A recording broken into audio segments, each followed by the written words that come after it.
Western intervention and the breakthrough of China's historical cycle. Empirical evidence of the transformation from the late Qing to the Beiyang period. 西方介入与中国历史周期率的破局，晚清至北洋的转型实证。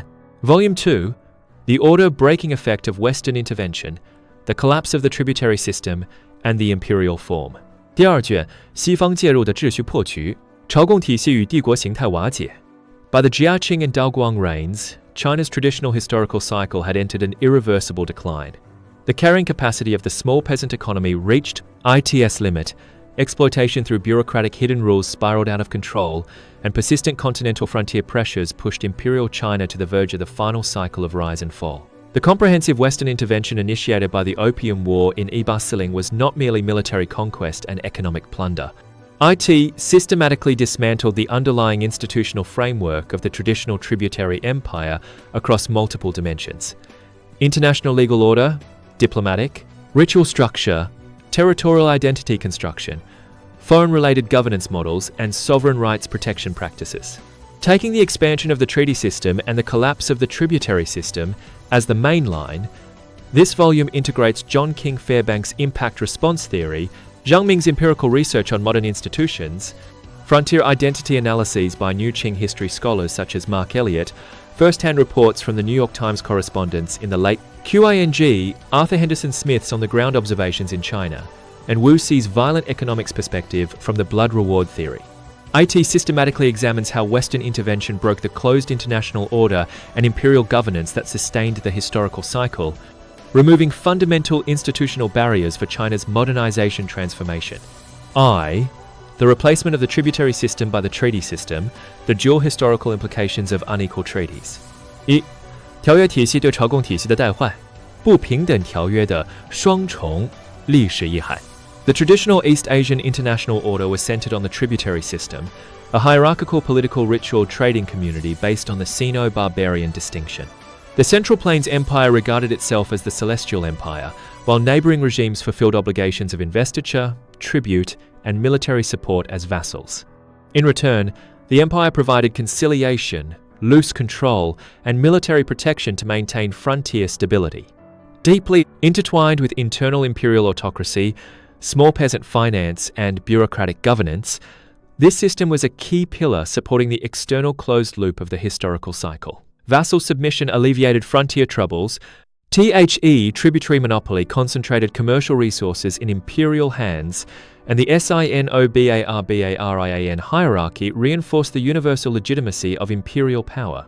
The signing of the Treaty of Nanjing in 1842 marked the first penetration of the treaty order under the Westphalian system into East Asia. Subsequent unequal treaties, including the Treaty of Tientsin, Convention of Peking, Treaty of Shimonoseki, and Boxer Protocol, gradually built a comprehensive foreign-related rule network covering politics, diplomacy, economy, justice, and culture. In trade and diplomacy on the China coast, Fairbank accurately asserted, the implantation of the treaty system was a process in which the West imposed modern legal principles such as equal treaty-making between sovereign states, equal sharing of interests, and consular jurisdiction upon East Asia. It legally denied the hierarchical legitimacy of the tributary system, forcing China to withdraw from the closed universal order and integrate into the global modern state system. Although accompanied by national humiliation and loss of sovereignty, this process fundamentally broke the internal and external cyclic shackles of the traditional empire, marking the starting point of breaking the historic cycle. The New York Times stated in its issue of September 4, 1842, China's two-century-old policy of seclusion has come to an end. This Eastern Empire can no longer sustain the illusion of being the only civilized nation under heaven, and must engage with Western powers through equal treaties. Its traditional ruling order will be progressively rewritten from outside. Legations in Peking and the abolition of the kowtow, the collapse of the spiritual core of the Sino-barbarian order. 1. 公使铸金与跪拜礼废，华夷秩序的精神内核崩塌。Ritual was the spiritual cornerstone of the tributary system.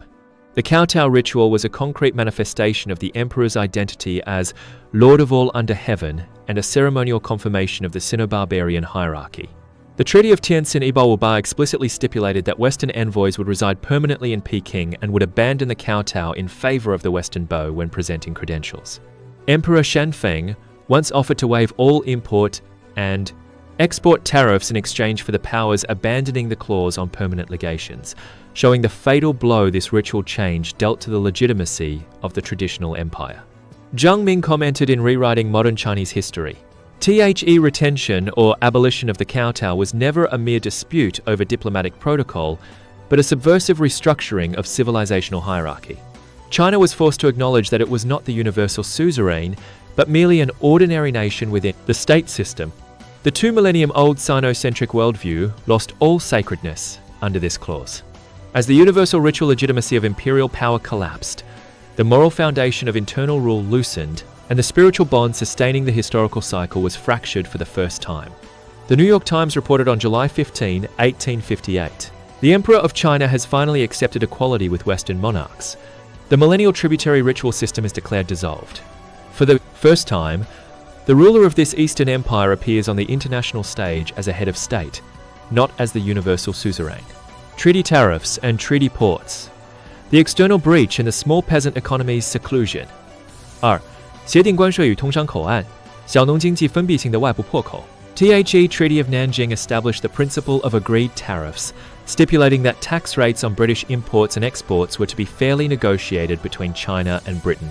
The subsequent commercial treaty fixed the tariff rate at 5%, resulting in China's complete loss of tariff autonomy.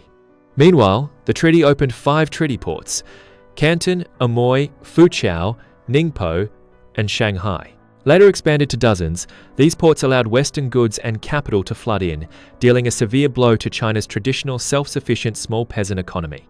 Arthur Smith recorded in Chinese characteristics. Machine-made goods such as foreign yarn, cloth, and kerosene captured the market with low prices, rapidly bankrupting the traditional hand-weaving industry of peasant households. Meanwhile, agricultural and handicraft products such as tea, silk, and porcelain were exported in large quantities through the treaty ports, forcibly integrating China's economy into the global capitalist division of labor. The small peasant economy was the economic foundation of the historical cycle. The collapse of its seclusion created the preconditions for commercial taxes to replace agricultural taxes and for the establishment of a modern fiscal system. From the perspective of the blood reward theory, Wu Si analyzed, agreed tariffs deprived the imperial and bureaucratic elite of the arbitrary right to plunder commercial interests. Commercial gains no longer fully converted into the ruling elite's legal reward or hidden rule proceeds. The blood reward logic of traditional finance centered on agricultural taxes and enforced by violent expropriation began to fundamentally loosen. San extraterritoriality and the right to preach. The dual dismantling of autocratic governance. 三领式裁判权与传教权、专制治理权的双重拆解。The Treaty of the Bogue, 1843, established extraterritoriality consular jurisdiction, stipulating that legal cases involving foreigners in China were to be tried by their consuls according to their national laws, excluding Chinese courts from jurisdiction.